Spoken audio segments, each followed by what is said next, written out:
অনেক দিন পর আজ ফিরছি আপন ঘরে, যেখানে আছে বাবার হাসি, মায়ের স্নেহ, যেখানে আছে নির্ভেজাল ভালোবাসা। এই ফিরে আসার আনন্দটা কখনোই শব্দে বলা যায় না, শুধুমাত্র অনুভব করা যায়।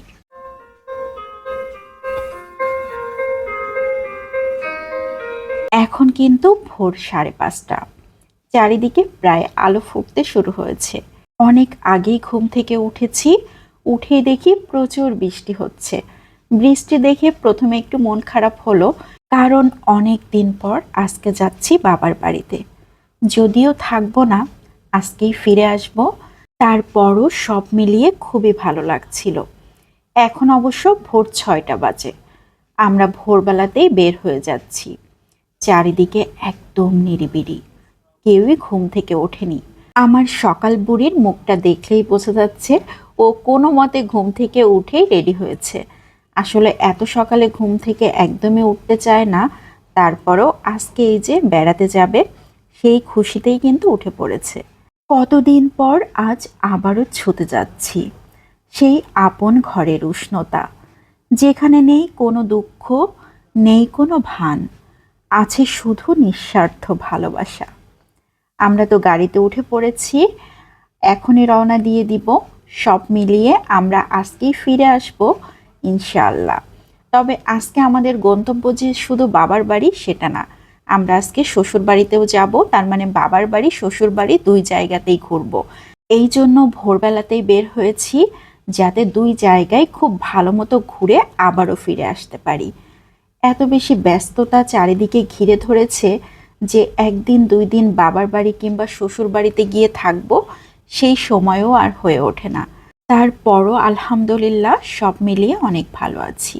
আসলে পথ যত দূরেই হোক, বাবা মায়ের চোখের আলো সব সময়ই টেনে আনে।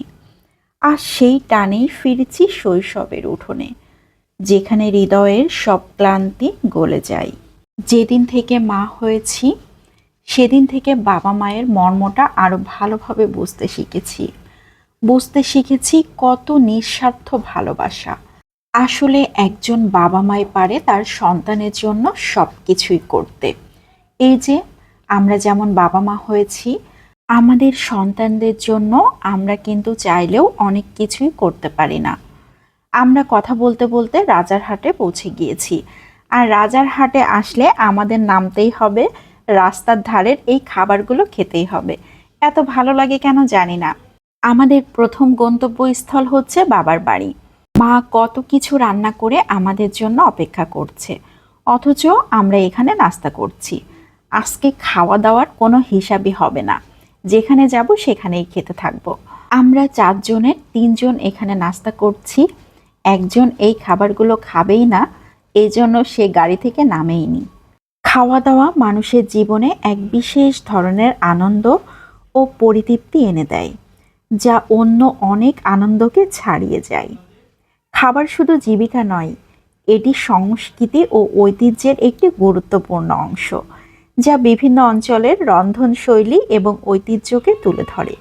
আমাদের খাওয়া দাওয়া শেষ হয়ে গিয়েছে, এখন আমরা চা খাবো, এজন্য এখানে অপেক্ষা করছি। আমার ছেলেটা গাড়ির মধ্যে বসে রয়েছে, ওকে বারবার বললাম তুমি নামো, একটু নেমে হাঁটাহাঁটি করলেও ভালো লাগবে। কিন্তু ওর একটাই কথা, আমি এখানে কিছুই খাবো না, নামবও না। নানি আমার জন্য কত কিছু রান্না করেছে, আমি একবারে গিয়ে নানির হাতের খাবার খাবো। নানির জন্য কত ভালোবাসা, অথচ এখন 6 মাসে একবার নানির কাছে যেতেও পারে না। আমরা এখন আবারও ছোটা শুরু করেছি ঝিনাইদহের পথে।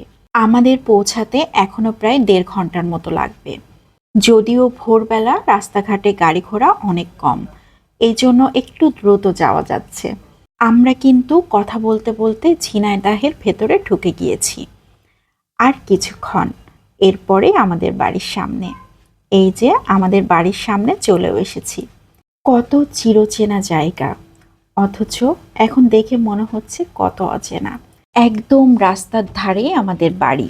এই রাস্তার সাথেও কত স্মৃতি জড়িয়ে রয়েছে। 2 ভাই বোন গাড়ি থেকে নেমেই এক দৌড়ে নানির কাছে চলে এসেছে। এত বড় একটা বাড়িতে আমার মা আর আব্বু ছাড়া কেউই নাই। আমরা 3 ভাই বোন 3 জায়গাতে থাকি। একসাথে দেখা হওয়ার সুযোগও অনেক কম। যদি কখনো ঈদে বেড়াতে আসি সবাই মিলে তাহলেই দেখা হয়। তারপরও এখন ব্যস্ততার জন্য একসাথে ঈদ করাটাও হয়ে ওঠে না। এই যে এটা হচ্ছে আমার রুম। কত সুন্দর করে মা সাজিয়ে গুছিয়ে রেখে দিয়েছেন। আমার রুমে ব্যাগটা রেখেই আমি 3 তলাতে চলে আসছি। 3 তলাতে উঠেই প্রথম যে রুমটা সেটা হচ্ছে আমার ছোট বোনের। এই রুমটাও আম্মা কত সুন্দর করে সাজিয়ে গুছিয়ে রেখেছেন, কিন্তু রুমের লোকই নাই। আর এটা হচ্ছে আমার একমাত্র ছোট ভাই, তার রুম। তার রুমটাও কত সুন্দর করে গোছানো, কিন্তু সেই নাই। তো যাক, সব মিলিয়েই আম্মা কত সুন্দর পরিপাটি করে রেখেছে। আমি শুধুমাত্র ঘুরে ঘুরে দেখছিলাম, অনেক দিন পরে এসেছি, খুবই ভালো লাগছিল। এখানে হচ্ছে আমার আম্মার মাটির চুলা, মাঝে মাঝে শখ করে রান্না করে। আমরা যখন আসি তখন আমরা ভাই বোনরা মিলে এখানে রান্না করি, কত মজা করি। এখন যাচ্ছি 4 তলাতে, মানে ছাদে। এই যে আমার ছেলে হাঁটাহাঁটি করছে। আমার আম্মার বেশ কয়েকটা ড্রাগন গাছ হয়েছে, কত সুন্দর ড্রাগন ধরেছে। এর আগের বার যখন এসেছিলাম তখন গাছগুলো অনেক ছোট ছিল, কত সুন্দরভাবে ড্রাগনগুলো ধরে রয়েছে। এগুলো হচ্ছে পুদিনা পাতা গাছ। এই গাছগুলো কিন্তু আম্মা আমার কাছ থেকে এনে তারপর লাগিয়েছিল। আমার গাছগুলো কবে মরে নষ্ট হয়ে গিয়েছে, অথচ আম্মার গাছগুলো কত সুন্দর রয়েছে। আমি ছাদে দাঁড়িয়ে চারিদিকের ভিউটা উপভোগ করছিলাম। আমার ছেলে এভাবে হাঁটাহাঁটি করছে। আর এটা হচ্ছে আমার আব্বু। এখন তিনি রিটায়ার্ড পারসন। 1 বছর আগে চাকরি থেকে রিটায়ার্ড করেছেন। এখন সারাদিন এই যে একবার নিচতলা, 2 তলা, 3 তলা, 4 তলা, এইভাবেই তার সময় কাটছে। আর আমার আম্মার হচ্ছে আরও সমস্যা, কারণ তার 3 ছেলে মেয়ে 3 জায়গাতে থাকে। 3 জনের মন রক্ষা করতে গিয়ে তার আর বাড়িতেই থাকা হয় না। একবার ছেলের কাছে যেতে হবে, একবার ছোট মেয়ের কাছে, আবার বড় মেয়ে। আজকে অবশ্য আমার দিন। আমি আজকে এসেছি মাকে নিয়ে যেতে। আব্বুকে অনেকবার বললাম, আব্বু আপনিও আমার সাথে চলেন, কিন্তু কোনোভাবেই তিনি রাজি হলেন না। তিনি বললেন, এই বাড়িঘর ফেলে কিভাবে যাব। যাক, আমাদের চলে যাবার সময় হয়ে গিয়েছে, সব কিছু গুছিয়ে নিচ্ছি। এখন যাব শ্বশুর বাড়িতে। আজকের দিনটা সারাদিন এভাবেই কাটবে। খুলনা থেকে আসার আগেই আমরা অনেক প্ল্যান করে এসেছি আজকে সারা দিনটা কিভাবে কিভাবে কাটাবো। তো যাক, এভাবেও যে একটা দিন পার করা যায়, সবার মন রক্ষা করে তো চলতেই হবে, কিছুই করার নাই, সময় অনেক সংক্ষিপ্ত। আমরা সবাই মিলে আবার গাড়িতে উঠে পড়ছি। আজকের ব্লগটা এই পর্যন্তই থাকবে। আসলে সারা দিনের ব্লগ একবারে শেয়ার করতে গেলে অনেক বড় হয়ে যায়, সেক্ষেত্রে কিন্তু কেউ দেখতেও চায় না, অনেক সমস্যায় পড়তে হয়। এই কারণে আমি প্রথম পর্বে এই পর্যন্তই দেখাচ্ছি। দ্বিতীয় পর্বে আবারও শুরু করব গ্রাম থেকে। আব্বুকে বিদায় দিয়ে আমরা আবারও চলা শুরু করলাম। এবার হচ্ছে একদম গ্রামে চলে যাব, গ্রামেই একটু বেশি সময় কাটাবো।